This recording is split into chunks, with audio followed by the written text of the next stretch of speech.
नाही गुणवर्य वसती जेथ, येणे कारणे भगवंत, जो निसंगाचा सांगा तू, तो म्हणे पार्था दत्त चित्तू होई आता.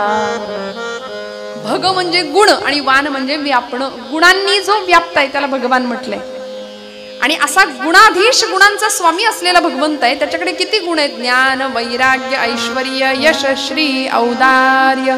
तो ज्ञानी आहे. कुठलं ज्ञान? फिजिक्स, केमिस्ट्री, झूलॉजी, बायोलॉजी असलं ते तर होतच हो, त्याला ते तर होतच. पण आत्मस्वरूपाचं ज्ञान असणं अध्यात्मशास्त्राच्या दृष्टीने महत्वाचं आहे ना. मी कोण? स्वतःला कायम प्रश्न विचारत राहायचे. Who I am, who I am, who I am. बघा ना, विचारलं का कधी आपण स्वतःला प्रश्न, मी कोण? उत्तर मिळतं अमुक अमुक अमुक, माझं नाव, माझ्या देहाला दिलेलं नाव. मी कोण आहे? अमुक अमुक अमुक. परत एकदा विचारायचं, हु आय एम. आता सांगितलं की अमुक अमुक अमुक माझं नाव. नाही, मी अमक्या अमक्याचा लेख. बर. परत विचारायचं, मी कोण? मी या गावचा एक नागरिक आहे, या देशाचा एक नागरिक आहे. मी कोण? परत विचारत राहायचं. मग आम्हाला एक दिवस उत्तर मिळतं, अहम ब्रह्मास्मी. मी ब्रह्म आहे, मी तोच आहे, मी त्या भगवंताचा एक अंश आहे. जे निवृत्तीनाथांना उत्तर मिळालं, जे ज्ञानोबांना उत्तर मिळालं, आम्ही चकोर हरिचंद्रमा, आम्ही कला, तो पौर्णिमा, हे निवृत्तीनाथांना मिळालेलं उत्तर आहे. जे ज्ञानोबांना मिळालं, अनंत वेशे अनंत रूपे देखील आम्ही त्यासी, बाप रखुमा देवीवर खुण बाणली तैसी, योगी या दुर्लभ तो मिया देखिला साजणी. योग्यांना दुर्लभ असलेला सुद्धा परमेश्वर, निर्गुण परमात्मा, तो मला बघायला मिळाला. आता धर्माला म्हणजे तुकोबरायांनी त्याला धर्माची मूर्त म्हटलंय. धर्म या संकल्पनेमध्ये देवाला ठेवलंय. धर्म म्हणजे देव, साक्षात धर्म. धर्मच अवताराला आला भगवान गोपालकृष्णांच्या रूपाने. म्हणून तर कृष्णम वंदे जगद्गुरु म्हणून रथाचं सारथ्य करत असताना धर्माचं संरक्षण करण्याकरता धर्मच स्वतःच उभा राहिला. दुर्योधनाला लाख समजावून सांगितलं होतं, बाबा रे सोड असत्याची बाजू. शिष्टाई करता गेले होते की नाही तिथं? कुठे गेले होते? आपण जागे आहेत ना सगळे? शिष्टाई करता भगवान गोपालकृष्ण गेले दुर्योधनाच्या त्या कौरवांच्या सभेमध्ये. समजावून सांगितलं, दुर्योधना, पांडवांना काही नको रे बाबा, 5 गावं मावतील एवढी जमीन दे आणि रिकामा हो ना. कशाला काळजी करतोस? नको ते युद्ध. दुर्योधन म्हणतो, 5 गावच काय, सुईच्या टोकावर मावेल एवढी जमीन सुद्धा पांडवांना मिळू देणार नाही. काय करायचं ते कर म्हणले कृष्णा. तुला मी धर्माच्या 4 गोष्टी सांगतोय, ऐक. दुर्योधन म्हणतो, जानामि धर्मम नच मे प्रवृत्ती. मी धर्म जाणतो पण मी धर्माने वागू इच्छित नाही. माझी ती प्रवृत्तीच नाही. मी धर्म जाणत नाही असं नाही, मी धर्म जाणतो. जानामि अधर्मम नच मे निवृत्ती. मी अधर्म जाणतो पण मी अधर्म सोडणार नाही, तिकडून निवृत्ती घेणारच नाही. त्यामुळे धर्म अधर्म खरा समजावून सांगण्याकरता भगवंतालाच धर्म रूपाने अवतीर्ण व्हावं लागलं. आणि मग धर्म पालन करणाऱ्यांच्या मागे स्वतः हा धर्म उभा राहिला. धर्माचं रक्षण करणाऱ्यांच्या मागे स्वतःच धर्म रक्षण करता उभा राहिला. कशा पद्धतीने रक्षण केलं, किती पद्धतीने रक्षण केलं हे मी सांगायला नको. कृष्णचरित्र, रामचरित्र आपण जाणता. रावणाचा विध्वंस केला, रावण वध केला, खऱ्या अर्थी धर्मरक्षण केलं भगवंतांनी. कंसाच्या छातीवर मुष्टी प्रहार, त्रैलोक्याचा भार होऊन भगवंत आले. कंस संपला, धर्माचं रक्षण केलं भगवंतांनी. अनेक भक्तांचा संहार केला, पालन केलं, पोषण केलं. अनेक अवतारामध्ये प्रल्हादासारख्या लहान बाळासाठी भगवंत त्या दैत्याच्या सगळ्या अटी मंजूर करून ना मानव ना दानव, ना घरात ना बाहेर, ना दिवसा ना रात्री म्हणून नरसिंह रूपाने जन्माला आले, अवतार घेतला. काय करावं या धर्माच्या मूर्तीने? साक्षात धर्मच पुन्हा पुन्हा पुन्हा पुन्हा भगवत अवतार म्हणून जन्म घेत होता, मूर्त स्वरूपामध्ये येत होता. म्हणून तुकोबरायांनी त्याचं गुणगान गायलं, त्याची स्तुती केली. धर्माची तू मूर्ती, पाप पुण्य तुझे हाती. आणि आता देवा तू असा आहेस ना, तू एवढा मोठा आहेस ना, तुझी सत्ता, तुझं सर्व व्यापकत्व, तुझं सामर्थ्य मी तुला सांगतोय, त्याची प्रार्थना केली. बरं का, आता ज्याला मागायचंय तो केवढा मोठा आहे महाराज त्याचं वर्णन करतात. तुका म्हणे व्यापक नभा होई अणुचाही गाभा. एवढा व्यापक आहे भगवंत, किती त्याचं व्यापकत्व सांगावं. विश्वरूप दर्शन योगामध्ये भगवान गोपालकृष्ण अर्जुनाला दर्शन देतात. अनंत रूपोदर वक्त नेत्रम पश्यामि त्वां सर्वतोऽनंत रूपम नान्तं न मध्यं न पुनस्तवादिं पश्यामि विश्वेश्वर विश्वरूपम अनंत बाहूदर वक्त नेत्रम, आधी नाही अंत नाही मध्य नाही, काहीच कळेना त्याचं. अखिल कोट ब्रह्मांडाचा नायक, केवढी मोठी व्याप्ती आहे त्याची. तुकोबा म्हणतात तू आकाशा इतका विशाल आहेस आणि अणोरणीयान महतो महियान असं श्रुती सांगते. म्हणजे मुंगी होऊन मुंगीच्या देहात राहतोस आणि हत्ती होऊन हत्तीच्या देहात राहतोस, हे तुझं सर्व व्यापकत्व आहे. मग अशा भगवंताला मागायचंय, मग मागणं सुद्धा तसंच नको का? मागणं तसंच मागितलं पाहिजे ना. आता हे आमचं मागणं फार वेगळं असतं. आमची झोळी कायम फटकीच असते, किती द्या. वास्तविक त्यांनी आम्हाला इतकं दिलंय बरं का, पण तरी सुद्धा आमचं मागणं काही केल्या संपतच नाही. जुनं भावगीत मी बऱ्याचदा म्हणते, आपण सगळ्यांनी ऐकलं असेल कदाचित. जे वांछिले ते तू दिले. किती देतो तू? इच्छा करा, तो कल्पतरू आहे. इच्छा करायचा अवकाश भगवंत देतात. अशक्य ही शक्य करतील स्वामी.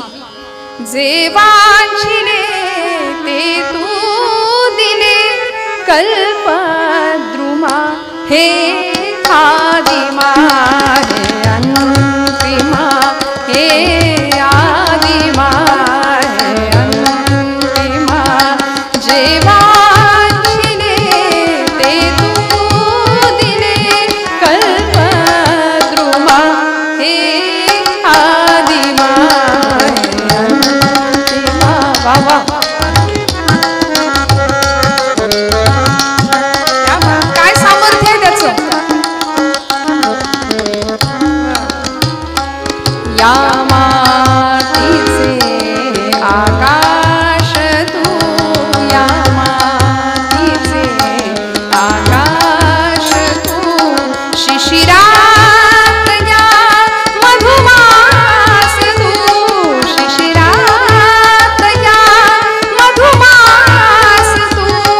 देशी मृता तू अमृता, देशी मृता तू अमृता. पुरुषोत्तमा हे आदिमा हे आदिमा हे अंतिमा.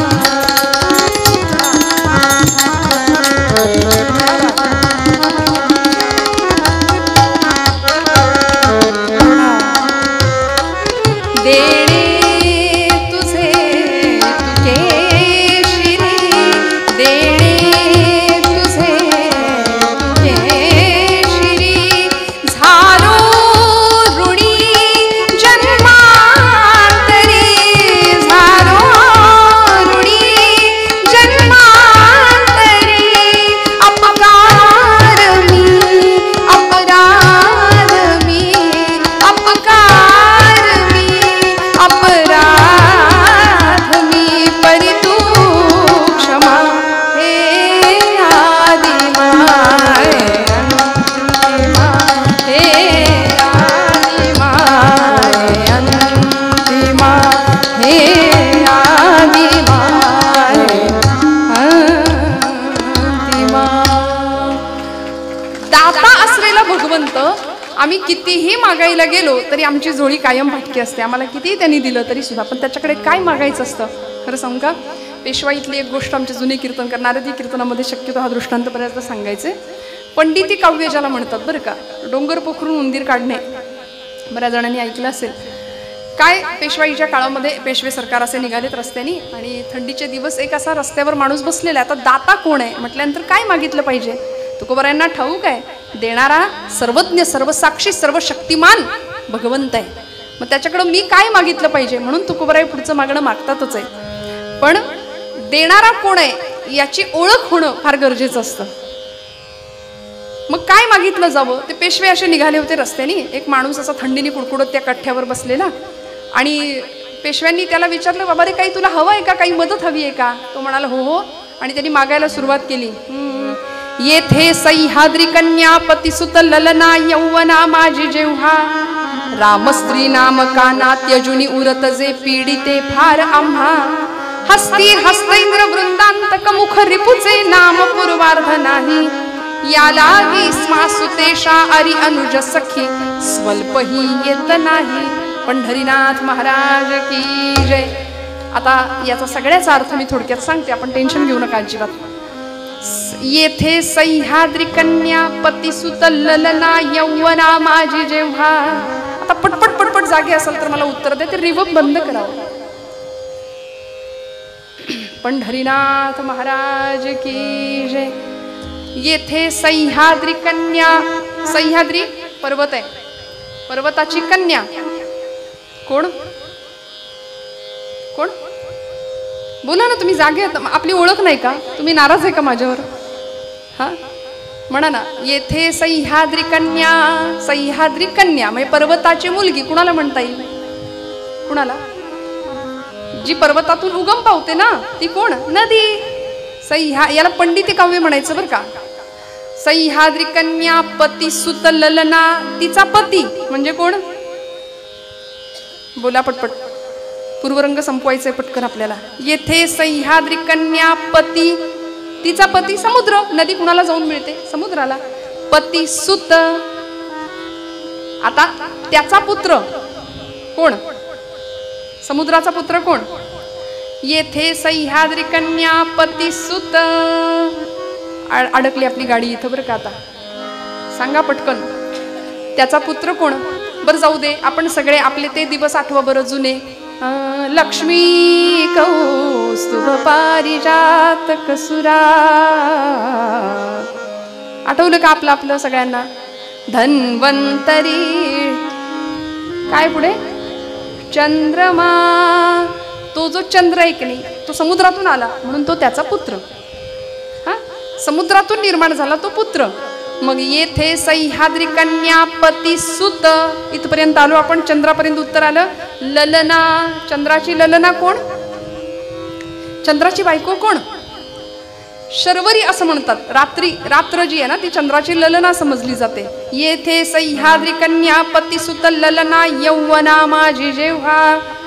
रात्र यौवनामध्ये येते म्हणजेच मध्यरात्र होते. पहिल्या ओळीचा अर्थ आहे मध्यरात्र झाली आहे. पहिल्या ओळीचा अर्थ आहे मध्यरात्र झाली आहे. दुसरी ओळ, येथे सह्याद्री कन्या पतिसुत ललना यौवना माझी जेव्हा. राम स्त्री नाम कानात यजुनी उरत जे पीडिते फार आम्हा. राम स्त्री, रामाची स्त्री सीता. नाम काना, सीता या नावातला एक काना आहे तो काढून टाका, काय उरतं? सीत. हा, राम स्त्री नाम कानात यजुनी उरत जे पीडिते फार आम्हा. सीत म्हणजे, आता उकडते सोडून दे आपण. सीत या शब्दाचा अर्थ आहे थंडी. दुसऱ्या ओळीचा अर्थ आहे थंडी खूप वाजतीये. पहिल्या ओळीचा अर्थ आहे मध्यरात्र झालीये, थंडी खूप वाजतीये. आता हे साधं बोलता आलं असतं की नाही, पण हे पंडिती काव्य यालाच म्हणायचं. पुढची ओळ आहे, हस्ती हस्तैंद्र वृंदांतक मुख रिपुचे नाम पूर्वार्ध नाही. हस्ती म्हणजे हत्ती, हत्तींचे कळपच्या कळप. हस्ती हस्तैंद्र म्हणजे हत्तींचा तो राजा आहे ना, तो हत्तीचे कळप सुद्धा, त्यांचा वृंद म्हणजे कळप सुद्धा ज्याला घाबरून पळतात, असा कोण आहे? हस्ती हस्तैंद्र, बरोबर आहे ना. सिंहाला घाबरून हत्ती सुद्धा पळतो, हत्तीचे कळप पळतात, जंगलचा राजा असलेला. वृंदांतक मुख रिपुचे, आता सिंहाचं मुख, असं मुख आहे असा कोण आहे? हस्ती हस्तैंद्र वृंदांतक मुख, सिंहाचं मुख आहे असा कोण आहे? आता मगाशी ज्याचं उदाहरण सांगितलं, नर सिंह भगवंत आपले. हस्ती हस्तैंद्र वृंदांतक मुख रिपुचे, त्याचा रिपू, नरसिंहाचा रिपू कोण? कशा करता, कुणाला मारण्याकरता नरसिंहाने अवतार घेतला? हिरण्यकश्यपू. नाम पूर्वार्ध नाही, म्हणजे हिरण्य आणि कश्यपू या नावातला पूर्वार्ध नाही. पूर्वार्ध म्हणजे हिरण्य, हिरण्य काढून टाकलं. हिरण्य म्हणजे सोनं. हा, श्री सुक्तामध्ये आपण ऐकतो, ओम हिरण्यवर्णाम हरिणीम सुवर्ण रजतस्त्रजाम. हिरण्य म्हणजे सुवर्ण, सोनं नाही म्हणजे थोडक्यात पैसा नाही, संपत्ती नाही आमच्याकडे. हा, पहिल्या ओळीचा अर्थ आहे मध्यरात्र झालीये. दुसऱ्या ओळीचा अर्थ आहे खूप थंडी वाजते. तिसऱ्या ओळीचा अर्थ आहे पैसा नाही, कांबळं विकत घ्यायला. हा, आणि मग शेवटचा अर्थ आहे, या लागी क्ष्मा सुतेशा अरि अनुज सखी स्वल्पही येत नाही. क्ष्मा, संस्कृतमध्ये क्ष्मा हा शब्द पृथ्वीला, धरणीला वापरतात. क्ष्मा म्हणजे पृथ्वी, या लागी क्ष्मा सुतेशा, पृथ्वीची सुत म्हणजे कोण? धरणीतनं कोण? कुणाचा जन्म झाला? बघा बाबा, आहेत ना सगळे जागे. सीता. तुम्ही म्हणाल हे कधी संपायचं? तिच्या धरणीतून सीतेचा जन्म झाला. सीत ईशा, सीतेचा ईश म्हणजे कोण? पती. तिचा पती कोण? सीतेचा पती राम. अरी, रामाचा अरी. या लागी क्ष्मा सुतेशा अरी. रामाचा अरी म्हणजे शत्रू कोण? रावण. अनुज, रावणाचा अनुज. अनुज म्हणजे धाकटा भाऊ कोण? कुंभकर्ण. चालेल ना, कुंभकर्ण. अनुज सखी, आणि त्याची सखी कोण? कुंभकर्णाची सखी निद्रा. कायम तो निद्रेत असायचा ना. स्वल्प ही येत नाही पंढरीनाथ महाराज की. हुश झाले एकदाची. या लागी क्ष्मा सुतेशा अरी अनुज सखी स्वल्प ही येत नाही, म्हणजे झोप येत नाही. पहिल्या ओळीचा अर्थ आहे मध्यरात्र झाली आहे. दुसऱ्या ओळीचा अर्थ आहे थंडी खूप वाजते. तिसऱ्या ओळीचा अर्थ आहे पैसे नाही आहेत कांबळं विकत घ्यायला. आणि चौथ्या ओळीचा अर्थ आहे त्यामुळे झोप येत नाही. मग ते पेशव्यांनी त्याचं ते ऐकलं आणि ते म्हणले याची बुद्धिमत्ता किती मोठी आहे. वा वा वा. कांबळं तर दिलंच, पण कांबळं नावाचं गावच इनाम म्हणून त्याला देऊन टाकलं. अहो, मागणारं कोण आहे, देणारं कोण आहे याची जाणीव ठेवावी आणि त्यानुसार मागणं मागावं. तुकोबरायांनी दाता किती सर्वश्रेष्ठ आहे, किती श्रेष्ठ आहे त्याच्याकडे पाहिलं आणि मग मागणं मागतात. धर्माची तू मूर्ती पाप पुण्य तुझे हाती. आणि मग मागणं मागतात, देवा काय देशील? मज सोडवी दातारा कर्मापासून दुस्तरा. देवा द्यायचंच असेल तर असं दान दे किंवा असं इच्छा पूर्ण कर की या कर्मबंधनामध्ये मी अत्यंत वाईटरित्या फसलोय. मला या कर्मबंधनातनं सोडव, या संसार बंधनातनं मला सोडव. आणि आमच्या सगळ्या दुःखाला कारण जर कुठलं असेल ना तर आमचं कर्म. जे कर्म आम्ही अनेक जन्मांचं फळ म्हणून घेऊन आलोय, गाठोडं घेऊन आलोय. प्रत्येक जण या कर्माचं गाठोडं घेऊन इथं आलाय. हे कर्म तुम्हाला मला कुणालाच नाही चुकलं. या कर्माचे भोग भगवंताला सुद्धा नाही चुकले तर आपण कोण? मग काय करायचं इथं येऊन? आणिले बांधून सारे, आणिले बांधून सारे, ते इथे भोगायचे, ते इथे भोगायचे सारा संभवोनी राम हृदयी घ्यायचे.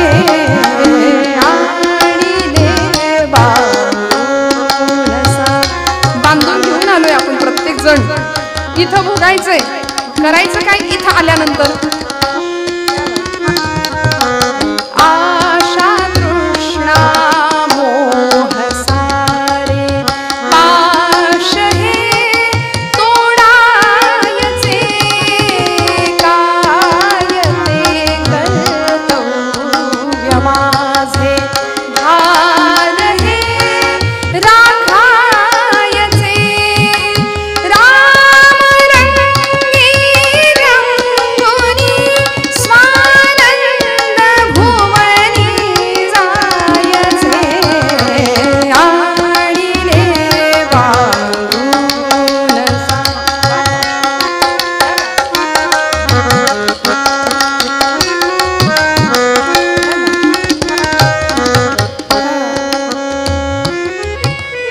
धर्म स्मरुनी मानवाचा प्रेम सकळा द्यायचे.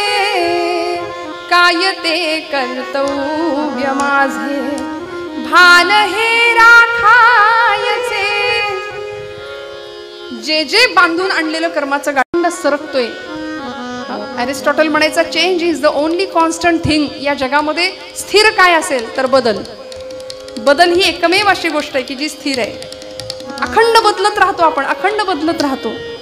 संसार परिवर्तनशील आहे, अखंड परिवर्तन होत राहतं.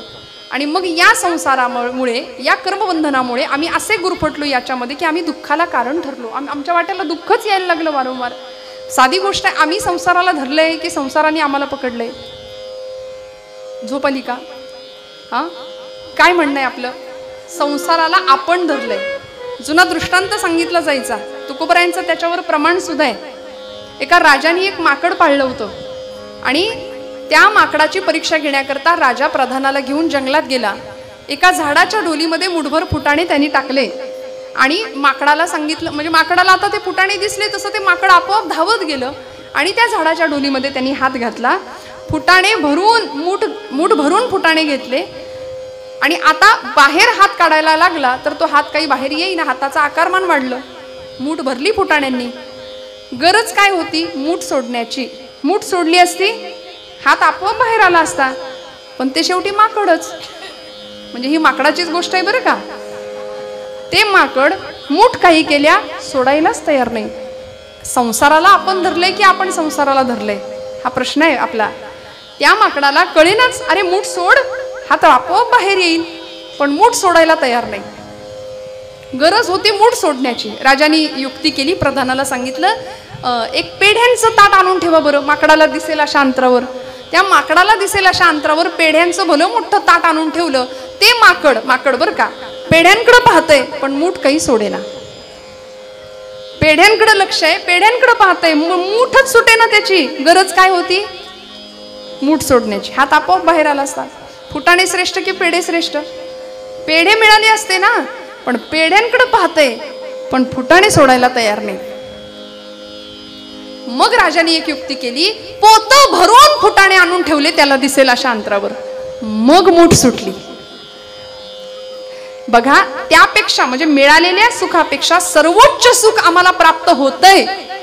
नश्वर अशा प्रापंचिक सुखापेक्षा साक्षात भगवत परमात्म्याचं सुख संतांनी आम्हाला दिलंय. सर्व सुखाचे आगर बाप रखुमा देवी बरो. तुका म्हणे माझे हेच सर्व सुख पाहिन श्रीमुख आवडीने. सगळं सुख तिथं विटेवर वाट पाहतय ना आपली, हे कळतंय, पण मूठ सुटेना माकडाची. पण मूठ सुटेना. आपल्या सगळ्यांची मूठ सुद्धा अशीच आपण आवळून धरली आहे ना. संसार सुटत नाही. कर्मबंधनामध्ये इतके अडकलो, कर्माचे भोग भोगतोय, पण हे कर्मभोग सुद्धा शिथिल करण्याचे काम परमात्मा करू शकतो.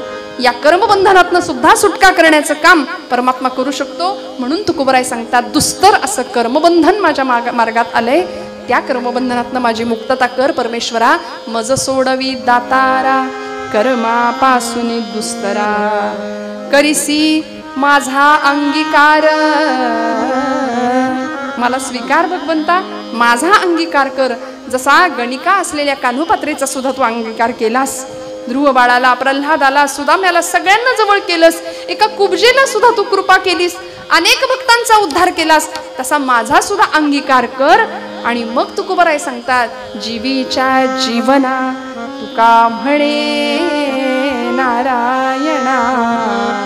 पंढरीनाथ भगवान की. तू माझ्या जीवाचा सुद्धा जीव आहेस. जीवीच्या जीवना. माऊलींची सुद्धा विरहिणी आहे. जीवीची या जीवा प्रेम भावाची या भावा. तुझ वाचुनी केशवा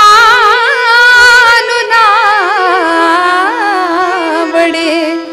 जीवीची या जीवा, जीवीची या जीवा प्रेम भावाची या भावा. जीवीची या जीवा, जीवीची या जीवा प्रेम भावाची या भावा. जीवीची या जीवा. अतिशय सुंदर असं भगवंताचं आणि आपलं नातं तुकोबराय सांगताय. तू माझ्या जीवाचा सुद्धा जीव आहेस भगवंता. माझ्या आतमध्ये असलेली चैतन्य शक्ती की जी तू आहेस, तुझ्यामुळं मी चालतोय, बोलतोय, हसतोय. श्रोते हो, हे सगळं असावं जीवनामध्ये. परमेश्वराचा अत्यंत सुंदर असा वरदहस्त कृपाहस्त असावा.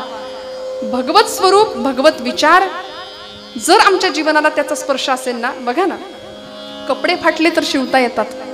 विचार फाटके असतील तर काय करायचं? कुठे शिवाल? किती टाके घालायचे? सगळ्या आयुष्याच्या चिंध्या व्हायला काय वेळ लागतो? त्यामुळे विचार समृद्ध जीवन असावं. आणि मग संयम, संस्कार, कौशल्य, ज्ञानदृष्टी या सगळ्याचाच परिपाक जीवनामध्ये व्हावा, परिपोष जीवनामध्ये व्हावा. आणि मग जीवन असं समृद्ध एका विशिष्ट दिशेला उंचीवर जाऊन पोहोचावं. ते कसं होतं? ते कुणाचं होतं? उत्तर रंगामध्ये बघूया. पूर्व रंगात मी इथे थांबते. झालेल्या घेतलेल्या अभंगाचा एकदा आठव आणि मग उत्तर रंगाला सुरुवात. सा नि ग म ग सा धर्माची तू मूर्ती मूर्ती धर्माची तू मूर्ती मूर्ती धर्माची तू मूर्ती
जय जय रघुवीर समर्थ मंगलमूर्ती. गोड भजन करूया सगळ्यांनी, हाताने टाळी, मुखाने मस्त खणखणीत आवाजामध्ये नाम. सगळे तयार आहेत? एकदम रिलॅक्स बसा, काही टेन्शन घेऊ नका. 11:30च्या पुढे नेत नाही, काळजी करू नका. चालेल ना? एकदम ताठ बसा. ज्यांना असं वाटतं आपण तरुण आहोत त्यांनी ताठ बसा, म्हणजे मी आपलं जरा जपून बोलते.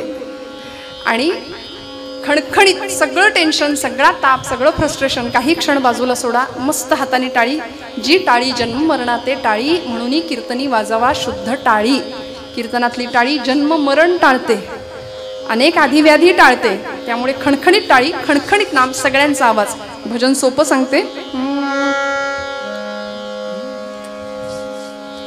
विटेवरी उभा कटेवरी हात, पूर्ण ब्रह्म हा पंढरीनाथ. विटेवरी उभा कटेवरी हात, पूर्ण ब्रह्म हा पंढरीनाथ. बोला. विटेवरी उभा कटेवरी हात, पूर्ण ब्रह्म हा पंढरीनाथ. विटेवरी उभा कटेवरी हात, पूर्ण ब्रह्म हा पंढरीनाथ. विटेवरी उभा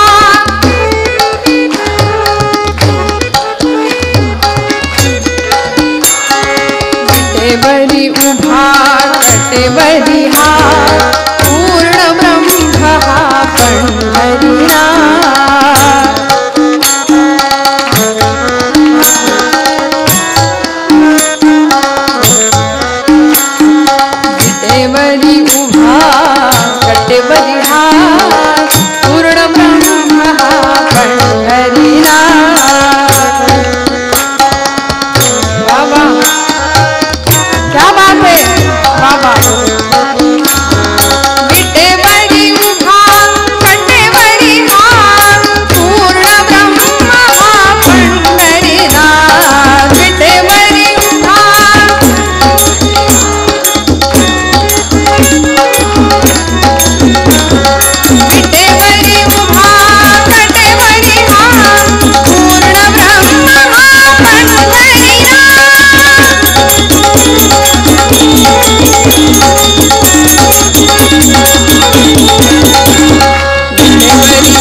पांडुरंगं भजे पांडुरंगं शरच्चन्द्रबिम्बाननं चारुहासं लसत्कुण्डलाकान्तदण्डस्थलाङ्गं जपारागबिम्बाधरं कण्ठनेत्रं परब्रह्मलिङ्गं भजे पांडुरंगं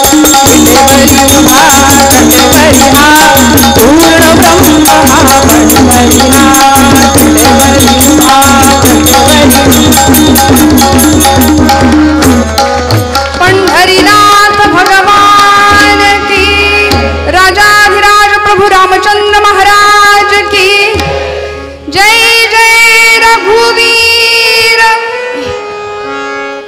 तुमचा आवाज आला का आता? म्हणजे मला सांगा हो तुम्ही, मला काही ऐकू आलं नाही म्हणून विचारते. खणखणीत नाम घ्यावं तेव्हा भक्तीचा आनंद आहे श्रोते हो. आमच्यापैकी बरीच मंडळी अशी टाळी वाजवतात. म्हणजे वाजू की नको, वाजू की नको, वाजू की नको म्हणतोय ते देवालाही कळलं नाही पाहिजे. हां, खणखणीत नाम घ्यावं, खणखणीत टाळी वाजवावी. अहो मी कशाला, माझं जात ग फिरते बहुत,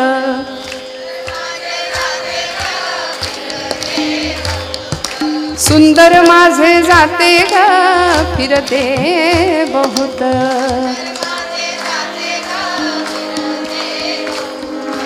ओव्या गाऊ कौतुके तू ये रे बा विठ्ठला.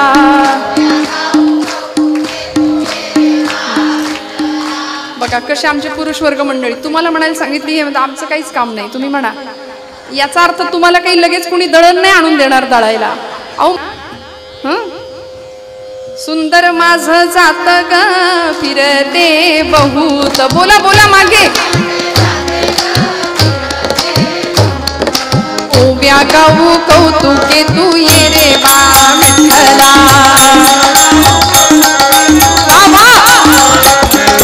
ये रे बा विठ्ठला, आहा हो ये रे बा विठ्ठला. रे बा विठ्ठला तू ये रे बा विठ्ठला. ये रे बा विठ्ठला तू ये रे बा विठ्ठला. ये रे बा विठ्ठला तू ये रे बा विठ्ठला.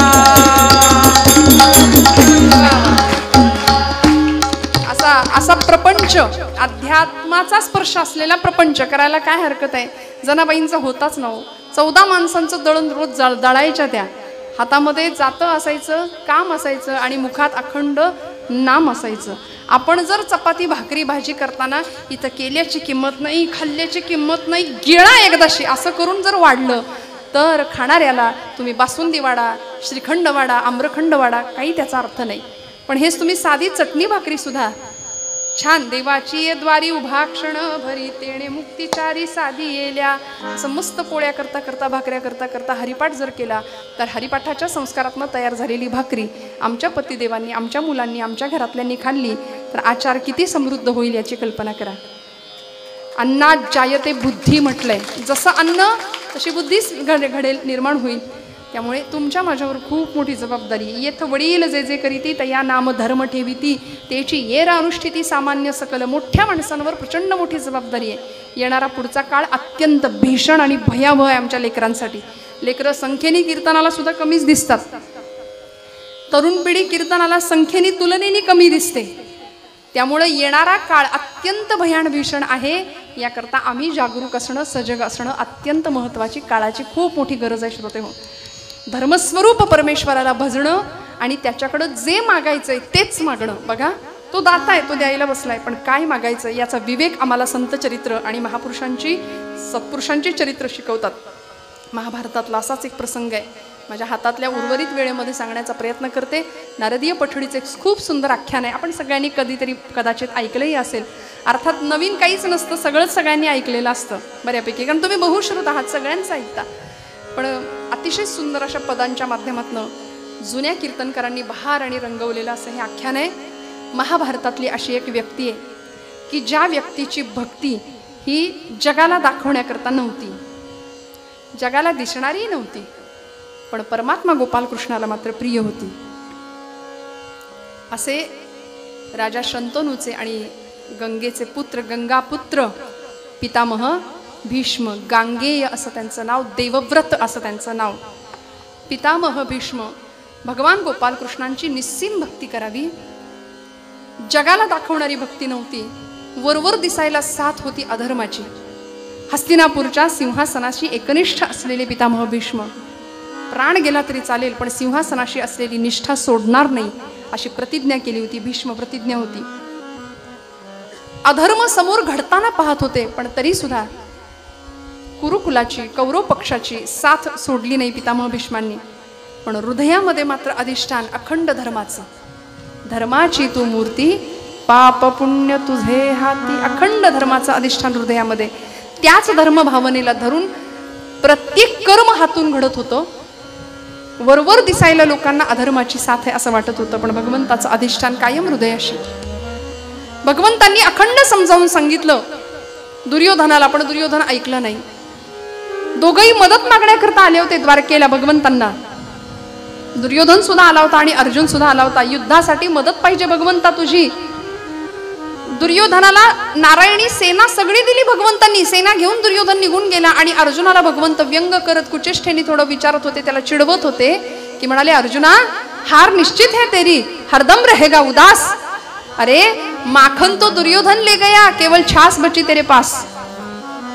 झालं ना, सगळं सैन्य दुर्योधन घेऊन गेला. कसा जिंकायचास तू, कसा धर्माचा विजय व्हायचा, परीक्षा घेत होते अर्जुनाची. पण भक्त कसा असतो बघा, मी धर्मासोबत आहे नव्हे, साक्षात कृष्णच धर्मरूपाने माझ्या सोबत आहे. धर्माची तू मूर्त, पाप पुण्य तुझ्या हाती. अर्जुनाने सांगावं भगवंता, अरे भगवंत म्हणत होते हार निश्चित है तेरी, हरदम रहेगा उदास. माखन तो दुर्योधन ले गया, केवल छास बची तेरे पास. अर्जुन हसत होता. अर्जुन म्हणाला, देवा जीत निश्चित है तेरी, दास नहीं हो सकता उदास. जीत निश्चित है मेरी, दास नहीं हो सकता उदास. अरे माखन लेकर क्या करूं, जो माखन चोर है मेरे पास. मला काय गरज आहे म्हणाले दुर्योधनाच्या त्याच्या ते सैन्याची. जाऊ दे ना, मरू दे तिकडं, पण तू जिथे आहेस ना तिथे धर्म आहे. धर्म जिथे आहे तिथे विजय आहे. धर्माचं रक्षण केलं की धर्म आपला रक्षण करणार आहे. आणि हे जे कुरुक्षेत्रावर होणार आहे ते धर्माचं युद्ध होणार आहे. इथं तू आहेस म्हणजे धर्माचा विजय आहे. देवा इतका विश्वास भगवंतावरती शिष्टाई करता गेलेले भगवंत अर्जुनाला, दुर्योधनाला खूप समजावून सांगत होते पण ऐकलं नाही. शेवटी धर्मयुद्ध निश्चित झालं. कुरुक्षेत्रावर रणसंग्राम सुरू झाला. कौरवांची सेना, पांडवांची सेना सज्ज झाली.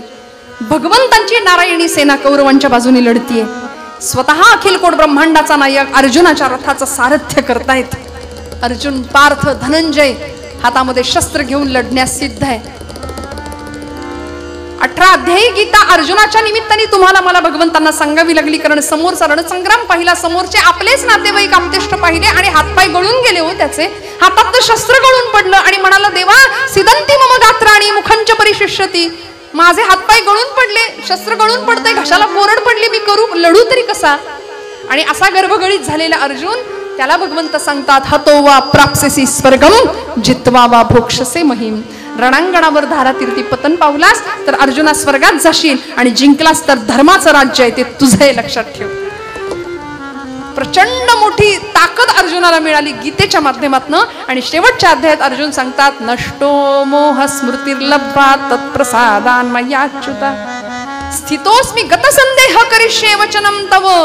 सगळा संदेह संपला देवा, आता लढायला सिद्ध आहे मी. आणि मग लढाई सुरू झाली, धर्मयुद्ध सुरू झालं. 5ही पांडव 100 कौरवांना भारी पडत होते, कारण धर्म साक्षात लढत होता या बाजूने. अधर्माची साथ कोणीच नव्हतं देत. आणि अशा वेळी 9 दिवस झाले आज युद्धाला सुरू होऊन, 9 दिवस. आणि 9व्या दिवशीची संध्याकाळ. कुरुकुलाचे म्हणजे कौरवांचे सेनापती पितामह भीष्म कौरवांच्या बाजूने लढतायत आणि इकडे अर्जुन उभा आहे भीष्मांच्या विरुद्ध लढण्याकरता. म्हणजे आजोबा आणि नातू यांच्यात युद्ध चालू आहे. अर्जुनाने काही क्षणाच्या पराक्रमाने सगळ्यांचे डोळे दिपवून टाकले आणि सगळ्यांना खात्री वाटली की अर्जुनाचा विजय होणार. पितामह भीष्म आज संपणार बहुतेक, पण ते इच्छामरणी होते. पितामह भीष्म संपणार अशी खात्री सगळ्यांना वाटावी. अर्जुनाने 1.5 घटकेमध्ये बाणांची अशी काही झाडी लावली पितामहांच्या अंगावरती. सर्वांगाला जखमा झाल्या, सर्वांगामध्ये बाण घुसलेले, एक एक बाण असा बाजूला काढत होते. रक्तबंबाळ झालेला देह पण पितामह भीष्मांना अत्यंत धन्य वाटत होतं की माझा नातू अर्जुन स्वतः समोर उभा आहे, त्याचा पराक्रम धनुर्विद्येतला पाहतायत आणि त्याच्या रथाचं सारथ्य करणारा अखिल कोट ब्रह्मांडाचा नायक भगवान द्वारकाधीश गोपाल कृष्ण धन्य वाटत होतं पितामहांना. तिथूनच नमस्कार करत होते. संध्याकाळ झाली, सूर्यास्ताची वेळ जवळ आली. सगळ्यांना वाटलं पितामह भीष्म संपणार, पण युद्धशास्त्राच्या नियमानुसार सूर्यास्त झाला की युद्ध थांबवावं लागायचं. मध्ये एक दिवस मिळायचा, त्या दिवसात सगळं तिथलं रक्ताचा चिखल, मेलेली सगळी ती प्रेत सगळं उचलून बाजूला करायचं, परत मध्ये एक दिवस ठेवून पुढचा दिवस युद्ध. असं ते युद्ध चाललेलं. आणि 9व्या दिवशीची ते संध्याकाळ सगळ्यांना वाटलं पितामह संपणार, पण त्या दिवशी सूर्यास्त झाला, युद्ध थांबवावं लागलं. सगळे आपापल्या शिबिरात निघून गेले. अर्जुन सुद्धा आपल्या शिबिरात निघून गेला. पण सगळीकडे अर्जुनाच्याच पराक्रमाचं गुणवर्णन चालू होतं. वा वा वा, काय अर्जुनाचा पराक्रम, काय अर्जुनाची धनुर्विद्या, सगळीकडे त्याचं कौतुक. आणि बरीच माणसं अशी असतात समाजामध्ये की त्यांना काही जणांचं कौतुक सहन होत, त्यांना दुर्योधन म्हणावं, नाही का. अर्जुनाचं कौतुक दुर्योधनाला नाही सहन झालं. अहो, स्तुती करावी, जे योग्य आहे, जे तिथं कौतुक करण्यासारखं आहे तिथं कौतुक करावं ना. अर्जुनाचा पराक्रम पाहिला, त्याचं कौतुक सगळे करतायत, ते काही सहन झालं नाही. सगळ्यांना आनंद झाला, पण त्याला मात्र वाईट वाटलं. पितामह भीष्म आपल्या शिबिरात गेले होते, सर्वांगाला जखमा झाल्या होत्या, औषध पाणी करत होते. पण या मात्र दुर्योधनाने तातडीची इमर्जन्सी बैठक बोलवली, गुप्त बैठक. आणि बघा ना, 5000 वर्षापूर्वीपासूनचा इतिहास आहे आपला. आदल्या रात्रीच मतं बदलतात की नाही, अजून सुद्धा गुप्त बैठका होतात की नाही लगेच. अहो काय पक्षनिष्ठा, पक्षनिष्ठा, आज मी तुम्हाला पक्षनिष्ठेविषयी सांगतो, तुमचा कितवा पक्ष असं विचारायची वेळ येते. मग कार्यकर्त्यांना पण प्रश्न पडतो, विठ्ठला कोणता झेंडा घेऊ हाती, गाणं लिहायला लागला अवधूत गुप्तेला. त्यामुळे 5000 वर्षापूर्वीचा हा इतिहास. दुर्योधनाने गुप्त बैठक बोलवली आणि या बैठकीला कोण कोण होतं कवी वर्णन करतात. कर्ण, शकुनी, दुःशासन आणि चौथा दुर्योधन, म्हणती कवण्या मिसे करून पांडुनंदन जिंकावे.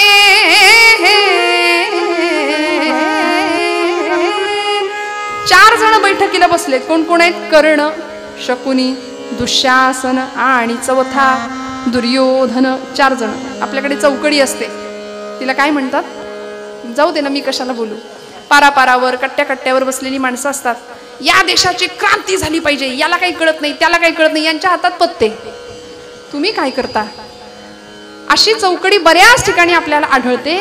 तशी दुर्योधनाने ही चौकडी बसवली आणि प्रश्न उपस्थित केला सगळ्यांच्या मध्ये. आज 9 दिवस झाले युद्धाला सुरुवात होऊन, माझे निम्म्यापेक्षा जास्त भाऊ संपले आणि पांडवांपैकी एकाही वीराला आपण संपू शकलो नाही. तेव्हा या युद्धामध्ये पराभव कुणाचा होणार, या युद्धामध्ये विजय कुणाचा होणार, असा दुर्योधन प्रश्न उपस्थित करतोय. कुणीच काही तिथं बोले ना, पण एक जण हसले. ते होते शकुनी मामा. ते हसले आणि ते नुसते शकुनी नव्हते, होते अपशकुनीच पात्र होतं ते महाभारतातलं, आपल्या सगळ्यांना माहिती. त्यांचं हसणं दुर्योधनाला कळलं आणि दुर्योधन म्हणाला, मामा बोला ना, काय बोलायचंय तुम्हाला, नुसते हसताय कशाला. काही जणांचं हसणं सुद्धा सूचक असतं बघा. बोला, नुसते हसू नका, बोला. शकुनी मामा म्हणले, बोलू, तुला आवडेल, हा बोला ना म्हणाले. आता असंही 11:15 होत आहेत, 11:30 पर्यंत होईल ना तुमचं बोलणं. हा होईल म्हणाले. मग बोला, पटकन बोला, काय बोलायचंय तुम्हाला. शकुनी मामा म्हणले, दुर्योधना अरे फसलायस लेका, तू फसलायस, तुझ्या बरोबर कपटाने व्यवहार केला जातोय, तुला कळत नाही. मामा काय बोलायचंय, सरळ सरळ बोला. अरे वेड्या, पितामह भीष्म सेनापती आहेत कौरवांचे आणि रक्षण करतायत पांडवांचं. असा शत्रूला फितूर असलेला सेनापती काय कामाचा. सेनापती बदल पहिला, सेनापती बदलू आणि सेनापती बदलून सेनापती करू कोणाला, करू कौरव सेनेचा. शकुनी मामा म्हणतायत, दुर्योधना तुला एवढं कळत नाही का रे, एवढं कळत नाही. कोण आहे तुझ्या शेजारी बसलेला, जरा बघ, किती निष्ठावान आहे तुझ्याशी. प्राण गेले तरी चालतील पण तुझ्याशी असलेली निष्ठा सोडणार नाही, त्याला कर सेनापती. कोण होता शेजारी. हा कर्ण तुझा प्रिय सखा, हा कर्ण तुझा प्रिय सखा, असता धरितोसी व्यर्थ काळजीला. यत शक्ती किती वर्णू, यशक्ती किती वर्णू भीतो मनी आणि ताची काळजीला. राम राम राम हरे हरे राम राम राम राम हरे हरे राम राम राम राम सीतापते राम राम राम राम नमोत्तम राम राम हरे हरे राम राम. यशक्ती किती वर्णू भीतो मनी आणि ताच काळजीला. अरे काळ सुद्धा ज्या शक्ती समोर उभा राहू शकत नाही, काळ घाबरतो ज्या शक्तीला, असा कर्ण तुझा प्राणप्रिय सखा मित्र असताना तू घाबरतो कशाला? याला सेनापती कर ना. पण दुर्योधन अजूनच शंकेनी संशयानी पाहतो एक शकुनीकडे. मामा म्हणले, शकुनी मामा म्हणले की दुर्योधना, अरे नाही इथे मामा आहे तो, पण ते चांगले मामा आहेत आमच्या सगळ्यांचे, पंढरीनाथ भगवान की. मामा म्हणले बोलू, तुला आवडेल का? तुला आवडेल? कर्णाला सेनापती पदावर रुजू कर, भीष्मांना सेनापती पदावर बाजूला कर, आणि माझ्यावर विश्वास नसेल तर आत्ता या क्षणाला जा, भीष्मांच्या शिबिरात जा, तिथं बघ काय चाललंय ते, तिथं जाऊन बघ. आणि दुर्योधन खरंच की रात्रीच मध्यरात्रीच गेला. पितामह भीष्मांच्या शिबिराच्या बाहेर उभा राहिला आणि कानावर शब्द बाहेर पडले, श्री कृष्ण गोविंद हरे मुरारे, हे नाथ नारायण वासुदेव, प्रद्युम्न दामोदर विश्वनाथ, मुकुंद विष्णू भगवन नमस्ते, गोपाल कृष्ण भगवान की. आणि भीष्मांच्या मुखातनं श्रीकृष्ण परमात्म्याचं नामस्मरण ऐकलं आणि मामांचं बोलणं दुर्योधनाला पटलं. म्हणाले खरंय की असा शत्रूला फितूर असलेला सेनापती काय कामाचा? जाऊ दे म्हणाले. आतमध्ये गेला, प्रवेश केला आणि भीष्मांना सांगितलं, आजोबा काय लावलंय? पितामह भीष्म म्हणले, राजा या वेळेला आत्ता तू माझ्या शिबिरात कशा करता आलास? कशा करता नाही, आज 9 दिवस झाले युद्धाला सुरुवात होऊन, माझे निम्म्यापेक्षा जास्त भाऊ संपले आणि पांडवांपैकी एकाही आपण वीराला मारलं नाही. या युद्धाचा परिणाम काय होणार? आपण पक्षपातीपणा करता, पांडवांचं रक्षण करता, नोकरी आमची करता आणि रक्षण मात्र पांडवांचं त्या काळ्याचं करता, त्याची बाजू धरता. पितामह भीष्म म्हणले, राजा राजा राजा, अरे थांब, अरे कसला आरोप करतोस माझ्यावर? माझं वय बघ, माझ्या अंगावर झालेल्या जखमा बघ, वेळ बघ काय आहे. फार बोललास रे, जा आता झोप, जरा तू झोप, मलाही अशी विश्रांती घेऊ दे, फार बोललास, जा. दुर्योधन म्हणला, जातो पण उद्याच्या दिवसात पांडव संपले पाहिजे. भीष्म चिडले, दुर्योधना काय म्हणलास? उद्याच्या दिवसात पांडव संपले पाहिजेत? अरे पांडवांना संपवणं, विजय मिळवणं हे काही माझ्या हातचं आहे?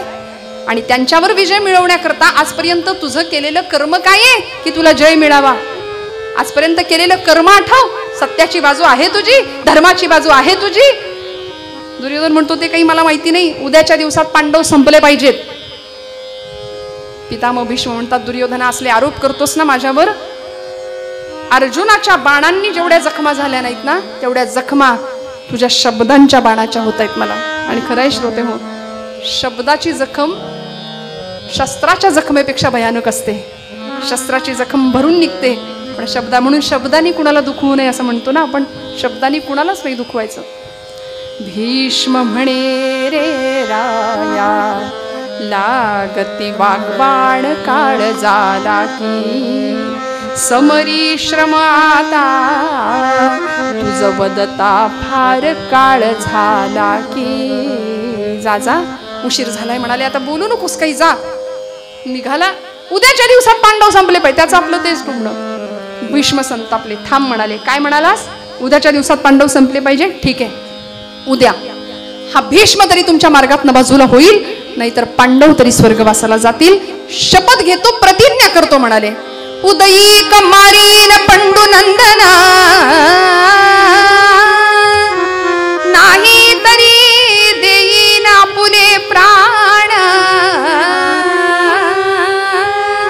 हे देहांत प्रायश्चित्त घेईन, सत्य जाण राजेंद्रा.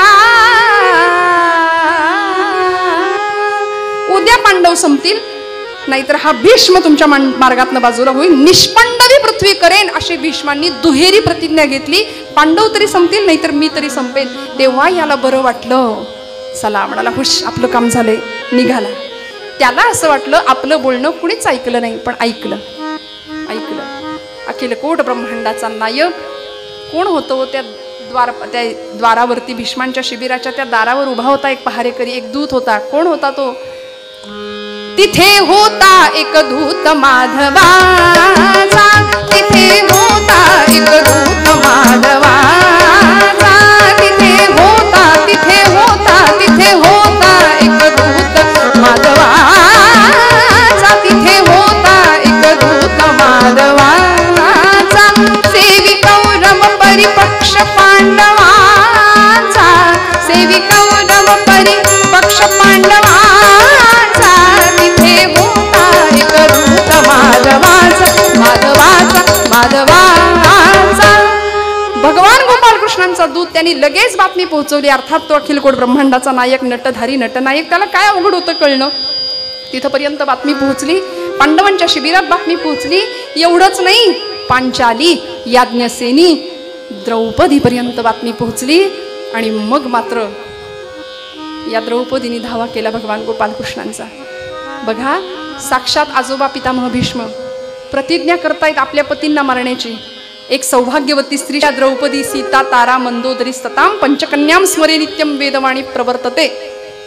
ही द्रौपदी याज्ञसेनी होती, योजनगंधा होती. आपल्या पतींवर संकट येणार हे कळता क्षणी ती शांत नाही बसली, भगवान गोपाल कृष्णांचा धावा केला. हे भगवंता, हे गोपाल कृष्णा धाव. नारायणा रमा रमणा,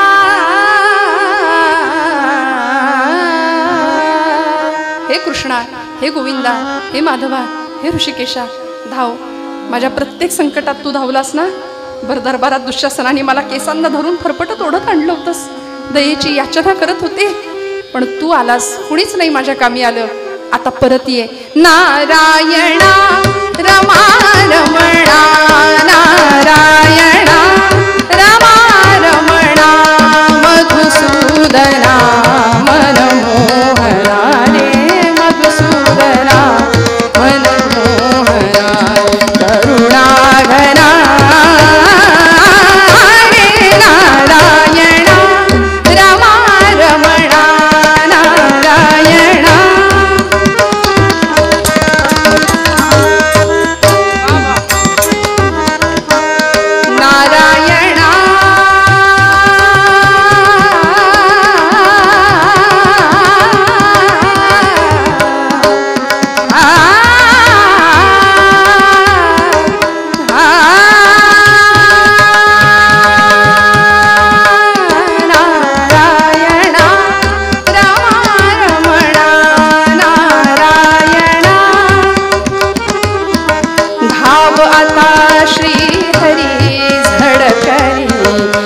सागर गोविंदा, धाव आता श्री हरी झडकरी, बलसागर गोविंदा, धाव आता श्री हरी झडकरी, बलसागर गोविंदा रे, बलसागर गोविंदा, बलसागर गोविंदा, बलसागर गोविंदा रे, धावता श्री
नारायणाचा आनंदा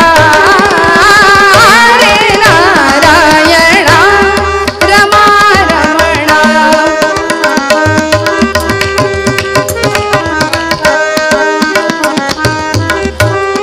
रमा रमणा मधुसूदना मनमोहना रे मधुसूदना मनमोहना करुणाधना रे नारायणा नारायणा नारायणा गोपाल कृष्ण भगवान की कृष्णा धाव म्हणून धावा करावा भगवंतांचा. आणि दूर कुठे होते भगवंत, दूर कुठे होते. द्रौपदी ज्यावेळी भगवंतांकडे आली ना त्यावेळी भगवंतांना द्रौपदी सांगते, कृष्णा अरे माझ्या पतिदेवांवर घाला येणारे, त्यांच्या जीवनावरती घाला येणार, माझ्या सौभाग्यावरती घाला येणारे आणि तू माझा भाऊ म्हणवतोस ना, खुशाल झोपा काढतोस, तुला काहीच कल्पना नाही याची. भगवंत म्हणतात अगं द्रौपदी झालंय तरी काय, जणू काही आपल्याला काहीच माहिती नाही असं देव दाखवत होते. द्रौपदी म्हणाली म्हणजे देवा तुला काहीच माहिती नाही. अरे पितामह भीष्मांनी निष्पांडवी पृथ्वी करण्याची प्रतिज्ञा केली आहे उद्या. भगवंत म्हणतात पितामह भीष्मांची प्रतिज्ञा, निष्पांडवी पृथ्वी करेन म्हणून. छे छे छे द्रौपदी, अगं ज्या भीष्मांच्या समोर काळ सुद्धा उभा राहू शकत नाही त्यांच्या समोर मी काय करणार.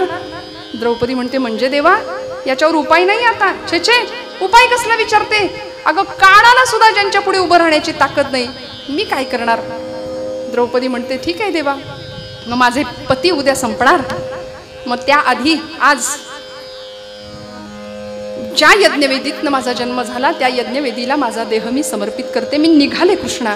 म्हणून पाठ फिरवली आणि भगवंत म्हणताय द्रौपदी द्रौपदी थांब थांब थांब थांब, मला एक उपाय सुचायला लागलाय, आपण प्रयोग करायला काय हरकत आहे, करून बघूया, बघूया झालं यश मिळालंच तर.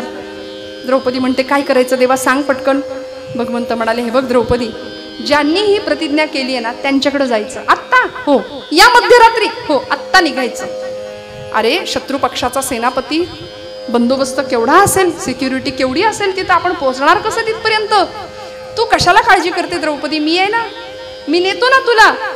म्हणून भगवंत द्रौपदीला घेऊन कुणालाही न कळता त्या युद्ध मार्गातनं, त्या आड मार्गाने, त्या रस्त्याने भीष्मांच्या शिबिराच्या दिशेने चाललेत. वेळ मध्यरात्रीची, मध्यरात्रीची वेळ. भीष्मांच्याकडे साक्षात गोपाल कृष्ण द्रौपदीला घेऊन निघाले. द्रौपदी म्हणते देवा अरे तू कृष्ण, तुला कोण नाही ओळखणार, तुला सगळे ओळखणार. नको अरे, भगवंत म्हणताय तू काळजी करू नको, मी माझं रूप बदलणार आहे, मी सोंग घेणार आहे, लहानपणापासून मला याची सवय आहे, मी अत्यंत उत्तम सोंग वठवतो, मी तुझ्या जोडा राख्याचं सोंग घेतो. म्हटले जोडा राख्या, माझा गडी होणार, हो तुझ्या गड्याचं सोंग घेणार. तुका म्हणे त्याचा देव सर्व भार चालवी कामार होऊन या. गडी होतो देव, म्हणून तर तुकोबराय त्याला म्हणतात ना, जीवीच्या जीवना तुका म्हणे नारायणा, माझ्या जीवाचा जीव का वाटलं हो संतांना, कारण देवानी स्वतःलाच भक्ताला देऊन टाकलं. वेळ प्रसंगी देव म्हणाला मी मलाच तुला देऊन टाकतो.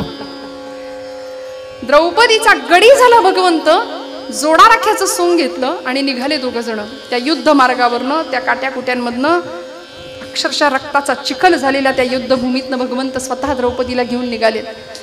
कितीतरी अंतर चालून गेलं आणि द्रौपदीच्या पायाला खडे काटे टोचतायत. द्रौपदी सांगते देवा नाही चालवत रे आता.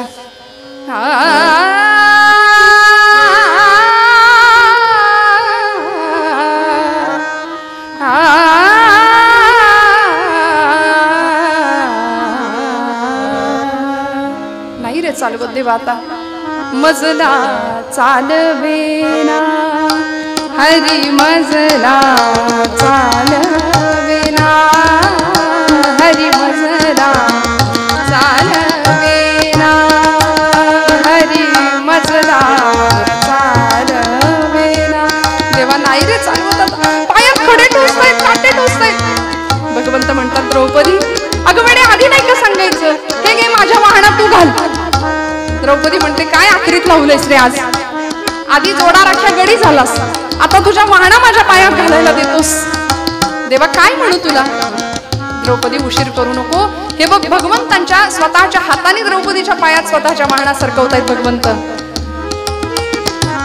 मजला चालवेना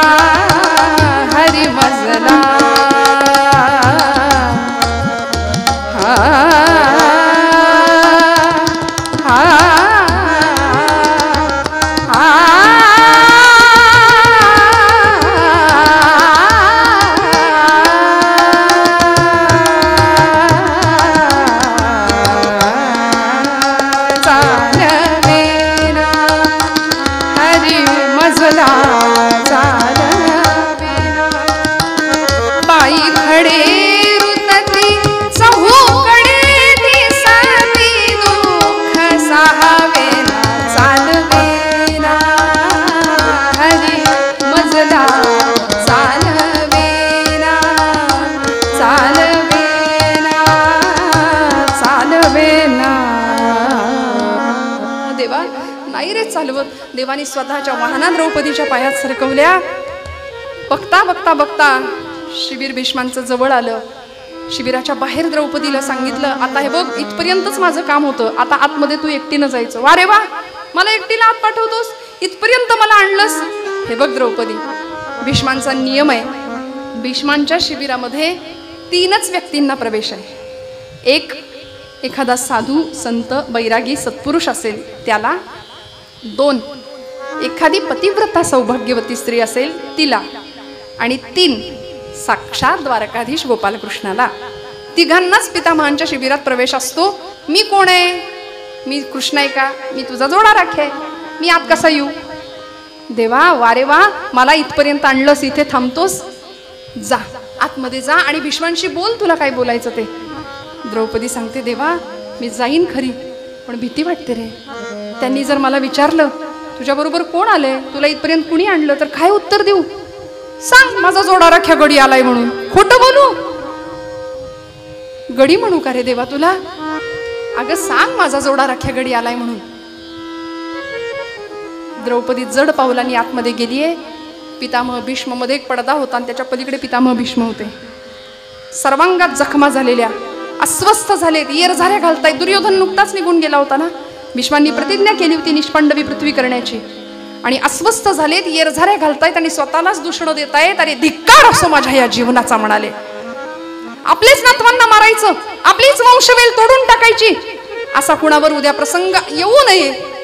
उद्या ती द्रौपदी किंवा कुंती माझ्या समोर आली आणि मला विचारलं तर मी काय उत्तर देऊ असं म्हणायला आणि द्रौपदी समोर यायला. द्रौपदीने भीष्मांकडे पाहिलं, ओळखू नये म्हणून मुखावर असं घुंगट वस्त्र घेतलं होतं पारदर्शक. नमस्कार करण्याकरता खाली वाकली. हातातल्या कंकणांचा आवाज झाला आणि भीष्मांच्या मुखातनं शब्द बाहेर पडले, सौभाग्यवती भव. एवढं ऐकलं आणि द्रौपदीला हसू फुटलं. देवाला म्हणली, वारे वा तुझी लीला. आणि मग उठली. भीष्मांना सांगितलं, आजोबा हा आशीर्वाद सौभाग्यवती भव, हा आशीर्वाद या जन्माकरता की पुढच्या जन्माकरता? भीष्म संतापले, कोण आहेस तू? असा उलट प्रश्न विचारणारी तू कोण आहेस? या भीष्माचे शब्द काळाला सुद्धा खोटे ठरवता येत नाही, हे सगळे जगाला ठाऊक असताना असा प्रश्न विचारणारी तू कोण आहेस? आणि द्रौपदीने असं वस्त्र बाजूला केलं, मी द्रौपदी, पंडूराजाची सून, द्रुपद राजकन्या, तुमची नातसून, पांडवांची धर्मपत्नी.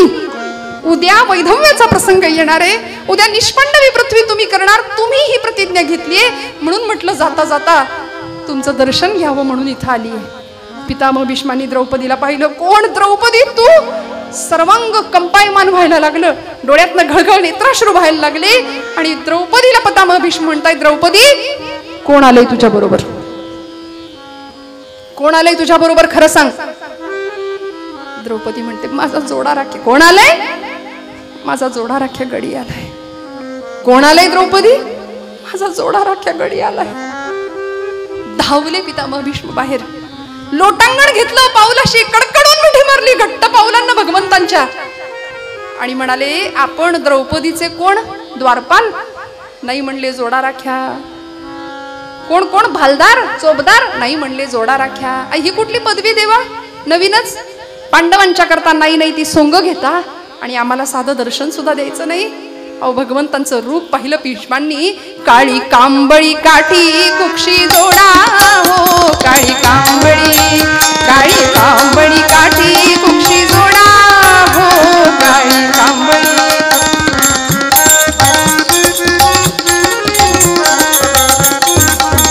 काळी कांबळी काठी कुक्षी जोडा हो, काळी कांबळी. दया घन शोभला पायी तोडा हो, दया घन शोभला पायी तोडा हो, काळी कांबळी काठी कुक्षी जोडा. क्या बात है बाबा.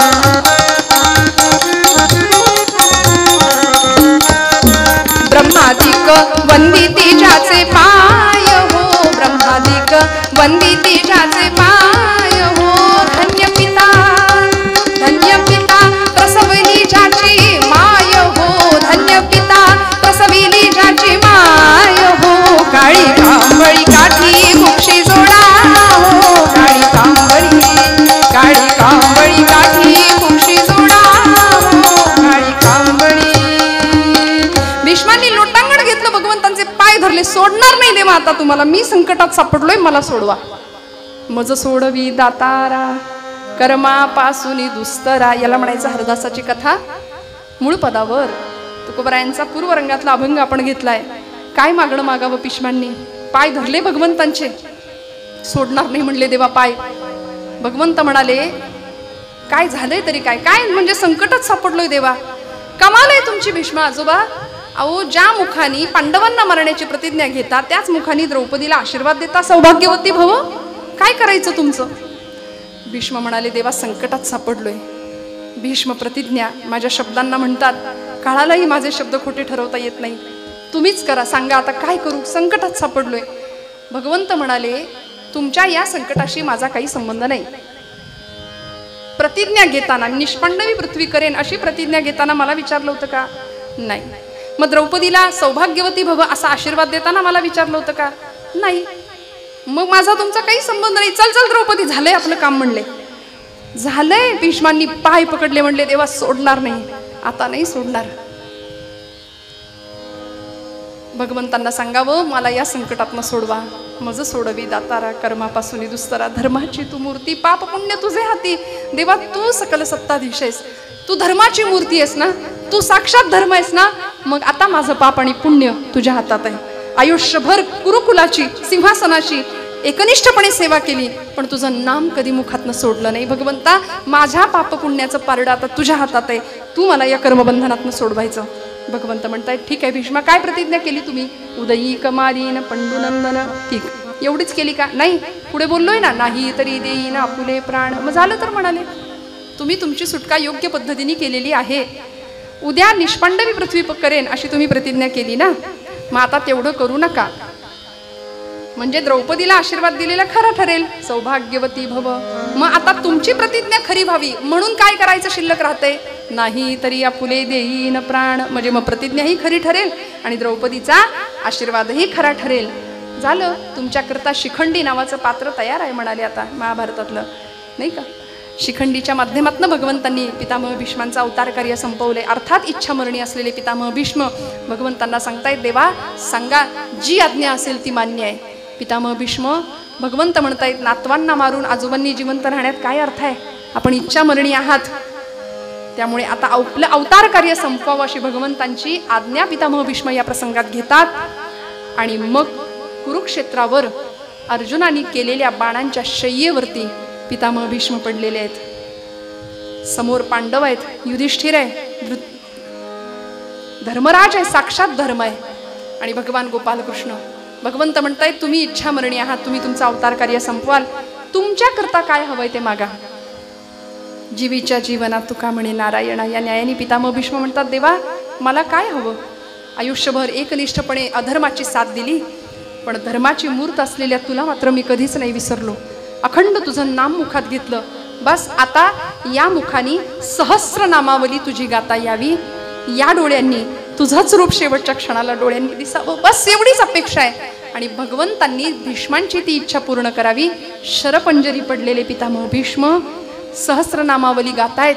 युधिष्ठिराला सांगतायत यस्य स्मरण मात्रेण जन्म संसार बंधनात विमुच्यते नमस्तस्मै विष्णवे प्रभ विष्णवे. ओम विश्वं विष्णुर्वषट्कारो भूतभव्य भवत्प्रभुः भूतकृत् भूतभृद्भावो भूतात्मा भूतभावनः. सहस्रनाम, विष्णू सहस्रनाम स्वतः पितामह भीष्म तिथे गातायत, तिथे म्हणतायत. श्रोते हो, दत्त संप्रदायामध्ये दत्तावतारामध्ये श्री वासुदेवानंद सरस्वती टेंबे स्वामी महाराज असं म्हणतात, जो पितामह भीष्मांनी रचलेले या विष्णू सहस्रनामाचं रोज पठण करतो त्याच्या आजूबाजूला कायम भगवंतांचं सुदर्शन फिरत राहतं. ते सुदर्शन आपलं रक्षण करतं. जसा माऊलींचा हरिपाठ आपण रोज म्हणतो जशी रामरक्षा आपण रोज म्हणतो तसं हे भीष्मस्तुतीमय भीष्मांनी निर्माण केलेलं विष्णू सहस्रनाम कायम रोज गावं, कायम पठणात असावं हा दंडक. आणि मग पितामह भीष्म भगवंतांना सांगतायत की आता एवढंच कर भगवंता, मला जर द्यायचं असेल तर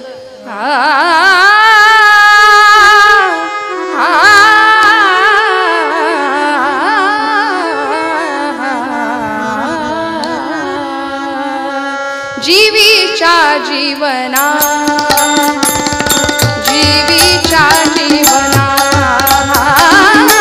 जीवीच्या जीवीच्या जीवना.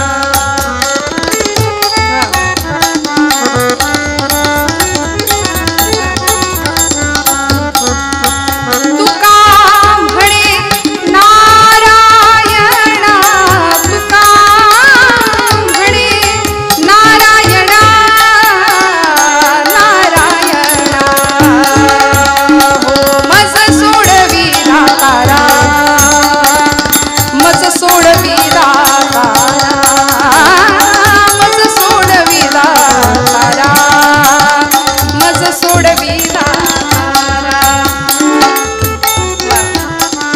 झालेली सेवा भगवंत चरणावर समर्पित करते. बोलत असताना काही वेडं वाकडं गेलं असेल तर मोठ्या अंतकरणाने क्षमा करा. तुकोबरायांच्या अभंगाला श्रोते हो फक्त आपण अर्थाची पूजा बांधू शकतो, अभंग नाही सोडवू शकत. कारण तुकोबरायांची भावावस्था, ज्ञानोबरायांची भावावस्था आम्हाला नाही कळणार. आम्ही साधी सामान्य प्रापंचिक माणसं आहे, फक्त अर्थाची त्या शब्दांची पूजा करू शकतो. आपण सर्व कीर्तनावर, कीर्तनकारांवर नितांत प्रेम करणारी मंडळी आहात. या कुटुंबियांच्या या सोहळ्यामध्ये आपण सर्व जण अत्यंत उत्साहाने सहभागी होता. संप्रदायातली खूप निष्ठावंत गायक वादक मंडळी उपस्थित आहेत. मनापासून सगळ्यांच्या चरणारविंदी कृतज्ञतापूर्वक वंदन करते. दोनही साथीदारांना वंदन करते. या परिवाराला मनापासून धन्यवाद देते. सगळ्यांच्या चरणी ऋण व्यक्त करते आणि सेवेला विराम देते. कर्मापासून दुस्तरा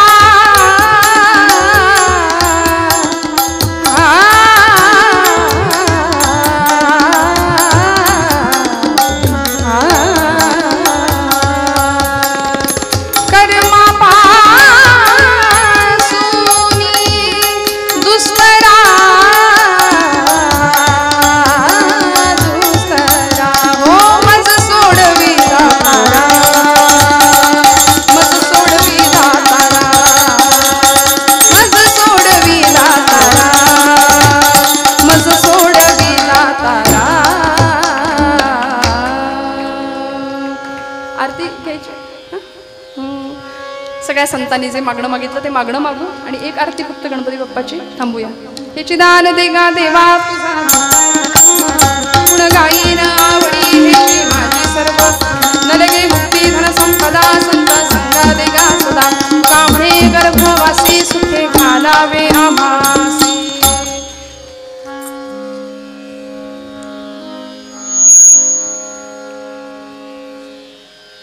सुख करता दुःख हरता वार्ता विघ्नाची पूर्वी पूर्वी प्रेम कृपाळयाची सर्वांगी सुंदर विष्णुराची.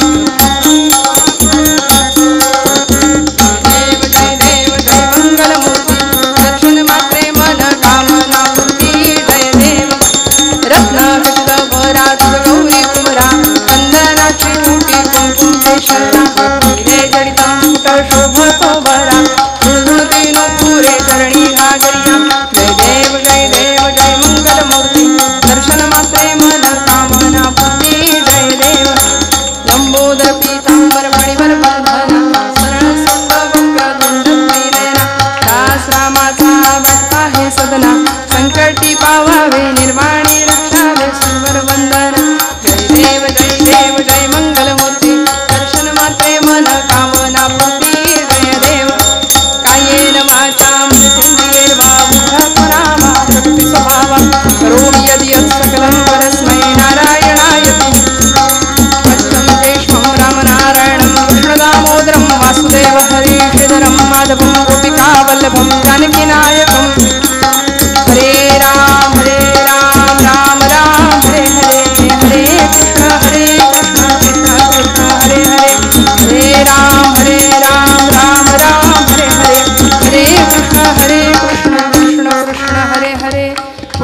वरदा हरी विठ्ठल श्री ज्ञानदेव पंढरीनाथ भगवान की जय. राजाधिराज प्रभु रामचंद्र भगवान की सर्वामुखी मंगल बोलवावे. जय जय.